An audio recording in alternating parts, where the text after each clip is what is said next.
Bulan madu Jokowi sudah lewat. Bersama JK dan kabinetnya, Jokowi harus melakukan berbagai terobosan untuk meraih kembali simpati publik yang mengantarkannya memenangi Pilpres 2014 lalu. Untuk menjalankan roda pemerintahan, Presiden Joko Widodo membentuk kabinet kerja yang terdiri atas 34 menteri. Mereka inilah pilar yang diharapkan membantu Jokowi JK menerjemahkan program Nawacita. Dalam 6 bulan usia pemerintahannya, masyarakat belum terlalu familiar dengan program andalan Jokowi JK tadi.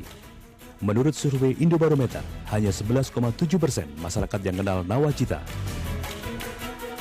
Yang paling dikenal masyarakat antara lain program Kartu Indonesia Pintar, Kartu Indonesia Sehat, dan program Mesejahterakan Rakyat. Selain menerbitkan kebijakan yang disuka rakyat alias populis, Jokowi JK berani mengubah kebijakan soal harga bahan bakar minyak yang sensitif. Besaran subsidi untuk BBM kini tak sebesar di masa SBY. Harga BBM diubah mengikuti naik turunnya harga minyak dunia. Apalagi gebrakan yang perlu dilakukan Presiden Jokowi untuk meraih kembali simpati publik. Ya, bulan madu sudah lewat begitu Bang Don, dan mungkin ini peringatan dini bagi Jokowi JK untuk kemudian bergerak lebih baik lagi. Ya kita sudah tahu bahwa bulan madu sudah lewat. Masih mungkin ada bulan madu kedua kan? Ya. Masih mungkin ada bulan madu kedua. Masih mungkin ada bulan madu kedua, dan saya berharap PDIP kan kongres di Bali ini. Ya. Mudah-mudahan itu akan merevive untuk hubungan itu lebih baik lagi dalam pengertian support sepenuhnya, dan kritis boleh tapi memberi support. Jangan sampai kemudian menjadi bagian dari kegaduhan yang membuat itu publik mengatakan justru jadi liabilities, termasuk partai-partai pendukung KIH misalnya ya. Kira-kira begitu. Jadi bisa diharapkan sesudah Kongres PDIP di Bali ini 1000%.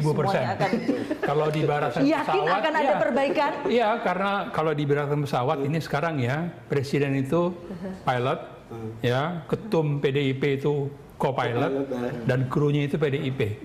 Yang bisa mengendalikan pesawat hanya mereka yang di Bali ini, bukan yang lain. Oke.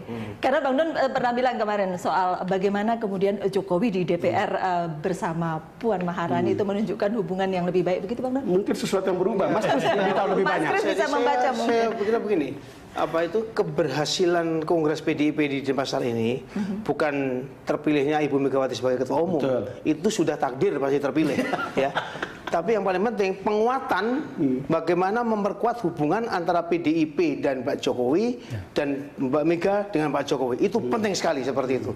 Menurut saya kepentingan-kepentingan subjektif sebaiknya itu disingkirkan. Gitu. Karena apa? Karena sudah berhasil Ibu Mega itu menjadikan dirinya sendiri, Bu Mega, orang yang sudah bisa melebihi dirinya sendiri, mencalonkan seseorang yang bukan kader utama PDIP menjadi calon presiden, dan itu sudah jadi. Terus ini kalau tidak diteruskan, Ibu Mega setengah-setengah. Sekarang digenjot aja, digas, dukung apapun. Selama dia berpihak pada rakyat, kita dukung terus. Kalau kamu menceng, kasih sentil, kan itu baru beres. Mas Adi, kalau kemudian yang lagi kita kampanye, kampanye untuk Pak Jokowi dan Bu Mega, kalau kemudian yang diharapkan di Kongres Bali tidak tercapai, justru seberapa penting sih ini perlu perbaikan hubungan PDIP ini? Kan kita tahu bahwa salah satu partai pengusung terbesar kan, yang punya investasi besar terhadap terpilihnya Jokowi sebagai calon presiden. Kalau nggak ada PDIP kemarin mungkin pertarungannya mungkin beda. Ya? Lalu seberapa genting kalau dengan perbaikan seperti hubungan nanti ini diperlukan? kalau hubungan antara PDIP dengan Jokowi tidak baik, misalnya kayak ini, ada warning yang harus diperhatikan oleh Jokowi. Kenapa? Karena di sisi lain dengan kondisi stabilitas politik hari ini, kemudian ditambah dengan kenaikan harga dan sebagainya, kemudian ini menjadi bahan-bahan bagi rival-rival politik dan koalisi merah putih dan sebagainya untuk melakukan hal-hal yang mungkin kita tidak inginkan. Nah, kita berharap dengan hubungan yang membaik antara PDIP dan Jokowi ini bisa memperkuat kepercayaan masyarakat terhadap Jokowi untuk bisa menyelesaikan persoalan-persoalan bangsa. Sudah ditentang oleh rival, ditentang pula oleh pendukung. Seberapa gentingnya Bang Don kondisi perbaikan ini diperlukan? Ini kan kalau hitung dari 0 sampai 5 tahun, lalu 6 bulan, kan kita bisa tahu persentasenya adalah ini. Artinya kita masih bisa bilang jalan masih panjang. Tetapi kan nggak boleh berlarut-larut. Saya ingin mengatakan tentang satu hal tadi dari Mas Hadi itu soal harga-harga ya. Saya kira banyak pemerintahan jatuh karena harga-harga yang tinggi. Artinya itu soal urusan perut, ya, itu perut rakyat. Di mana-mana itu berlaku. Dan pemerintah harus punya kemampuan untuk itu. Memang tentu di rencana besarnya kan swasembada pangan dan seterusnya. Tapi kita kan belum tahu persis. Masih panjang jalan walaupun ke sana dibilang ya. dalam waktu 3 tahun. Tapi kan menarik. Tiba-tiba ada yang bilang kita tidak akan impor beras. Tidak ada impor beras. Pedagang lalu kemudian menyimpan berasnya. Spekulasi 3 hari naik begitu tinggi. Ya itu pelajaran juga bahwa pernyataan itu pernyataan itu jadi rumit penting akibatnya. untuk Tapi karena juga bisa Mas yang disikapi sangat penting macam-macam. juga mudah-mudahan para wakil rakyat juga cukup mempunyai harga diri ya kan, untuk tidak hanya mengacau membuat kegaduhan, tapi juga memberikan suatu dukungan yang konstruktif dan tentu kritikan yang juga yang benar kalau memang pemerintah ini melenceng. Saya kira begitu. Kenapa Mas Kris lalu tiba-tiba teringat wakil rakyat?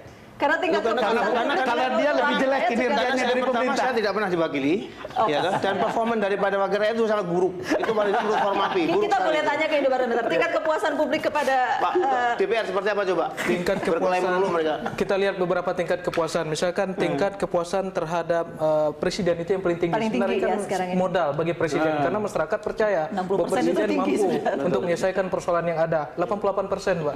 Oh yang tingkat untuk lembaga kepresidenan. Lembaga presiden. Iya. Kemudian yang nomor 2 adalah TNI, kemudian Muhammadiyah, kemudian yang lainnya termasuk lembaga seperti partai politik itu 38,9% dan itu rendah.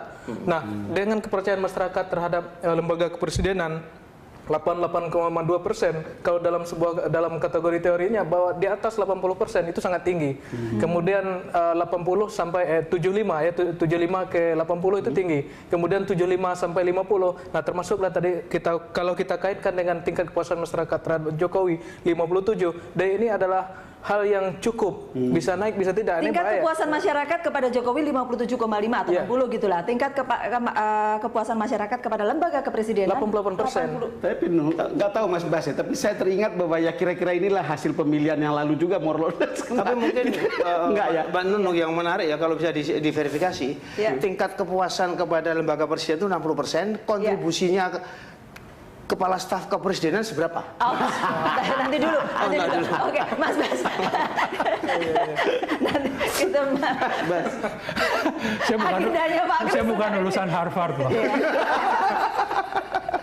Saya tidak kemana-mana. Ya, tingkat kepuasan kepada presiden 60%, kepada lembaga kepresidenan 80%. Ya, kalau Bang Don tadi hitung-hitung itu ya mirip dengan hasil pemilu yang lalu.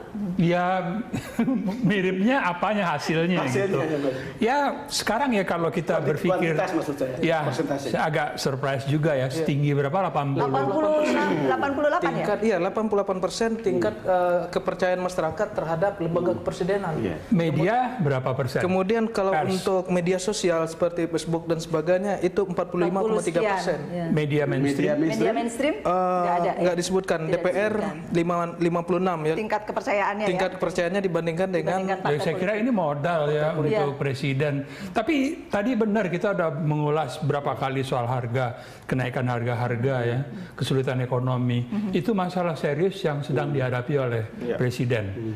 Dan ini bisa memukul balik, bisa menurunkan seluruh angka-angka yang mendukung dia. Yang tinggi-tinggi itu nanti bisa tiba-tiba ambruk. Ibaratnya ini tritura. 3 tuntutan dulu zaman Orde Lama ya. 3 tuntutan rakyat. Salah satunya turunkan harga. Ya. Nah ini memang masih relevan sampai sekarang. Dan memang kalau kita ke lapangan betul-betul ya itu memukul masyarakat, terutama rakyat kecil. Penghasilan nggak naik, harga makin melambung, ya mereka frustrasi. Jadi daya beli juga tidak naik. Daya beli tidak naik. Ya. Makin dipanas-panasi oleh apa yang dilakukan oleh musuh-musuh tadi. musuh-musuh politik. Ya ini memang ini telur di ujung tanduk nih kalau soal harga, soal ekonomi. Kalau nggak hati-hati dikelola, makanya tadi kita bicara soal bagaimana meluaskan menyebarkan informasi tentang sukses pemerintah melalui government public relations. Ini menjadi penting untuk menetralisir supaya rakyat itu sadar bahwa semua kenaikan ini toh pada akhirnya pengorbanan untuk apa yang akan dibangun. Kalau boleh pendek saja, apakah itu butuh perubahan drastis sampai kemudian reposisi atau apapun lah di kabinet? Bang Don? Reshuffle? Agak susah juga ngomongnya kalau yang begitu. Kalau saya kurang setuju reshuffle. Tidak setuju? Saya kurang setuju karena reshuffle pada saat sekarang ini bisa dibaca sebagai kegagalan dan kepanikan. Kepanikan dari Presiden Jokowi. Kalau begitu dirijennya harus lebih canggih lagi untuk mengatur baru satu orkestra. semester kok. Oke, baiklah. Diberikan kesempatan ya, Pak. Semester pertama. Dan harus merestrukturisasi belasan kementerian kan ini. Yang belum selesai distrukturisasi.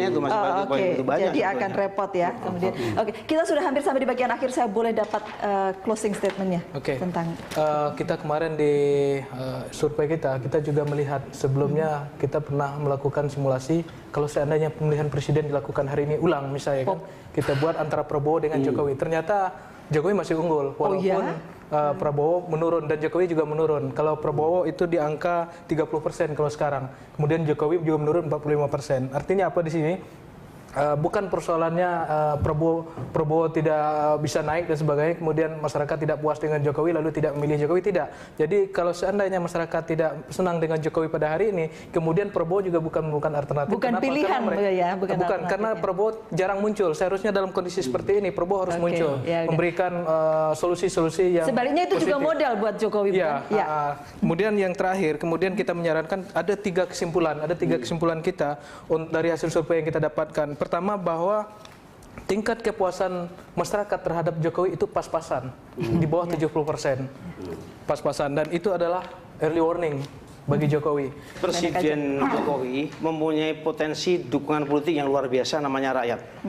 Ini harus dipelihara. Oleh karena itu saya setuju dengan Mas Sambasi, betul-betul dipikirkan dengan serius bahwa dia mempunyai seorang juru bicara negara yang artikulate, yang bisa menjelaskan apa yang sudah dilakukan dan apa yang belum dan kenapa belum. Itu saya perlu sekali di situ. Dan kemudian juga yang kedua, Pak Jokowi juga harus meyakinkan kepada partai-partai pendukung ini, Bapak Ibu sekalian, para pendukung, saya ini Presiden rakyat Indonesia. Berilah saya kesempatan bekerja, Bapak Ibu akan menuai tahun 2019. Kalau saya bekerja dan sukses, bukan cuma saya yang sukses, partai-partai Bapak Ibu akan menuai tuayan yang menjadikan Bapak Ibu lebih kuat daripada sebelumnya. Oke, Pak Kris, Mas Bas. Ya, kalau menyambung juga ya. Saya kira tadi government public relations itu penting. Itu yang belum bisa dijelaskan karena memang contoh ya, tol Sumatera. Kalau dijelaskan oleh Menteri PU melalui jubirnya, humasnya, itu akan sangat mempengaruhi masyarakat bahwa Jokowi bekerja. Kalau kelautan, misalkan, saya nggak tahu kementerian yang mana, kelautan atau PU ya, ini loh tol laut kita. Sekarang kan di masyarakat tol laut itu seolah-olah kapal lewat, gitu ya? Ambil tiket, bayar tol.